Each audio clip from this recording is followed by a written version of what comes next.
예, 오늘은 여러분들한테 여러분들 개인회생 진행하실 때 이제 내 소득을 산정하잖아요.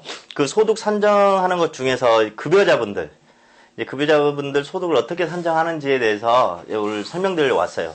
근데 이게 굉장히 중요하죠. 왜 그러냐면 소득에 따라서 한 달에 내는 변제 금액이 결정되기 때문에 여러분들이 어떻게 해서 급여 소득자, 월급 받는 분들이요. 이분들 소득을 산정하는지에 대해서 설명드리려고 합니다.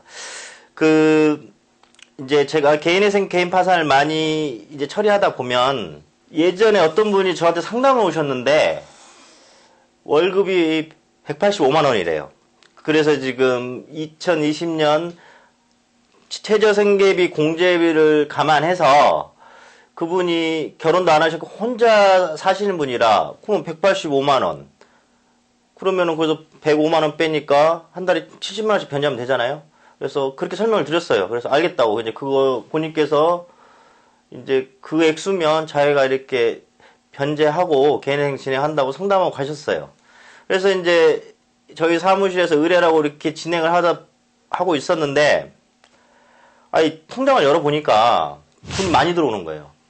그래가지고 이제 연락을 해봤죠. 그래갖고 이제 그 의뢰인하고 얘기를 하다 보니까 초밥집에서 초밥을 만드신 주방장이셨는데 솔직히 그런 거 많이 하시잖아요. 실제 급여는 얼만데 근로계약서상은 적게 해놓고 4대 보험이나 근로소득세 원천징수를 적게 하는 사람들 많습니다.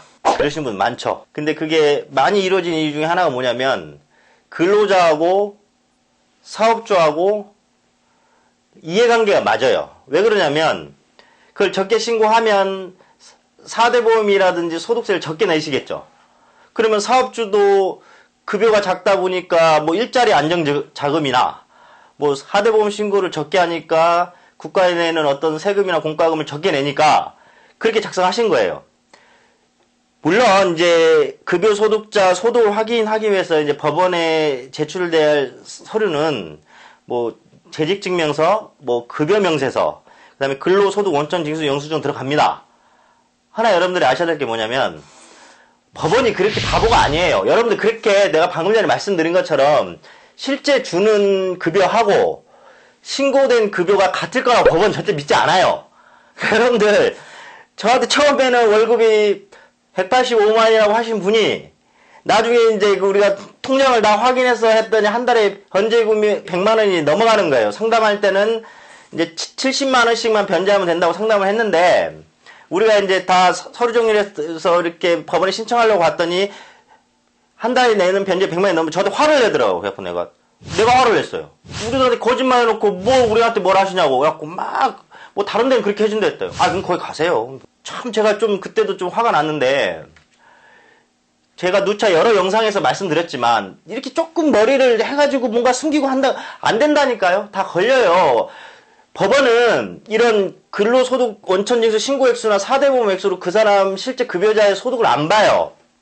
실제 통장에 얼마 들어온지 이걸로 확인합니다. 실제 그 일식집에서 일하셨던 분도 그렇게 통장에는 185만 원 들어왔지만 그 외에 통장에 급여명으로 들어왔던 돈이 한 달에 합치니까 350 정도 되더라고요. 그래서 이렇게 우리가 맞춰서 한 달 변제금 100만 원이 넘어 막 이렇게 가니까 어쩔 수 없는 거예요. 그렇게 통장에 다 나와 있는데 이제 더 이상 어떻게 할 겁니까? 그래서 오늘 제가 여러분들한테 급여 소득자들에 대한 소득 산정 방법에 대해서 지금 이렇게 말씀드리는 거는 그 신고된 액수, 나 이거 신고했으니까 이것만 내야지. 안 그래요, 여러분들. 법원이 그렇게 호락호락 만만한 집단이 아니라니까요.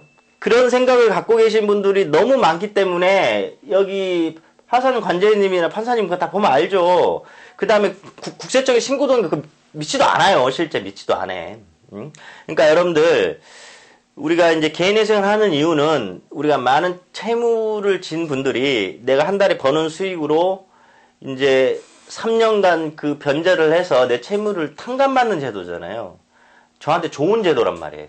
그럼 이런 좋은 제도를 통해서 여러분들이 채무를 탕감을 받고 이 사회에 복귀하시려면 정직하셔야죠.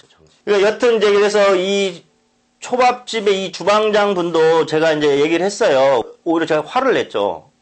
아니 뭘 거기를 거짓말을 하고 그렇게 숨기는 걸 우리가 무슨 방조해주는 사람인 줄 아십니까? 제가 화를 냈어요.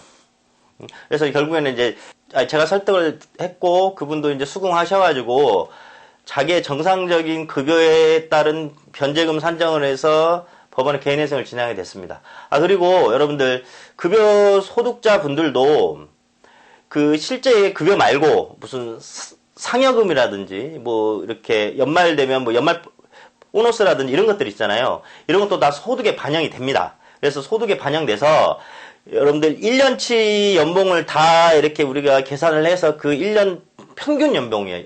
평균. 그러니까 내가 지금 한 달에 200만 원씩 반다 해서 200이 내 개인 소득이 아니고 뭐 기타 상여금 등등 여러분들 뭐 보너스 등등 이거를 다 합쳐서 1년치 평균을 내서 소득을 잡기 때문에 여러분들 급여자라 해서 내가 지금 당장 받는 그 통장에 찍히는 그 돈이 소득이 아님을 명심하시고요. 그 다음에 저희 사무실 아니더라도 어떤 다른 사무실 가시더라도 그렇게 숨겨서 하려 하지 마세요. 어떤 도움을 받으려면 내 거를 다 오픈하고 제 상황 이렇습니다. 진솔하게 이렇게 접근하셔야지. 이게 숨기시려면 저희 사무실도 그런 분들을 도와드리고 싶은 마음이 없어져. 그러니까 다시 말씀드리면 이제 결국 이겁니다. 급여자분들은 국세청이나 4대 보험에 신고된 액수가 아니고요. 실제 받는 액수요. 실제 통장에 찍힌 액수가 소득이고요. 그 소득도 1년치를 전부 다 봐서 어떤 상여금, 보너스 등도 다 합쳐서 그 한 달 평균을 내서 산정하니까요. 이렇게 내 개인 소득은 잡히는구나. 이렇게 알고 계시면 정확합니다.